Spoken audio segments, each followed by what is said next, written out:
Aaron had carried his regret for so long that it had become a part of him, silent, heavy, always sitting somewhere behind his ribs. Most days he ignored it, some days it pressed too hard to forget. It was on one of those heavy days that he found himself wandering into Mira's little studio at the edge of town. She was a painter, quiet in the way people become when they spend more time listening than speaking. Aaron barely knew her, yet something made him step inside.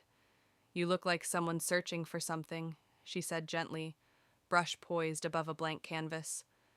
Aaron tried to laugh it off, but the sound came out thin. "Maybe I am." Mira studied him for a moment, really studied him.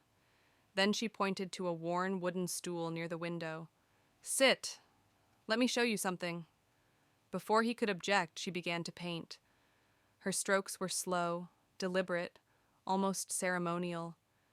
Aaron watched the blank canvas shift and transform, shapes emerging from silence.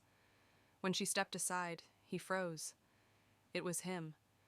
Not as he appeared now, but as he had been years ago, standing at a train platform, watching a woman walk away while he remained rooted to the ground, his jaw tight, his hands clenched, his eyes full of the words he never spoke. "You... how did you..." he whispered. Mira didn't answer. Instead, she held out a small mirror. "Look." He looked, reluctantly at first, then fully. The man in the mirror was not the one on the canvas. This man was older, yes, but also softer, exhausted. The regret he had carried wasn't the righteous punishment he had convinced himself it was.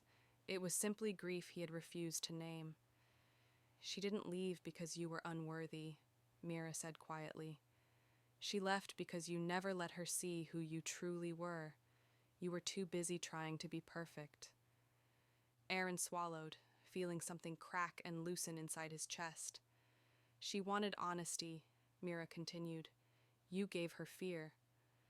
Her words weren't cruel. They were steady, warm, like sunlight illuminating a dusty room, light enough to see the truth, but not enough to burn. Aaron stared at the painting again. All these years he had replayed that moment with anger, at her, at himself, at the world. Now he saw it differently. He hadn't been abandoned. He had simply been afraid, and fear, left unspoken, becomes regret. Mira gently dipped her brush into a soft gold hue and added one final stroke to the edge of the canvas. A faint glow, a suggestion of hope. "You can still be someone different," she said. "Regret only wins if you stop moving." For the first time in years, Aaron felt his breath deepen. "Thank you," he whispered. Mira smiled, not as someone who had healed him, but as someone who had shown him where the wound truly was. The rest, she knew, he would have to mend himself. And as Aaron stepped out of the studio, the weight behind his ribs felt lighter, not because it had vanished, but because it had finally been understood.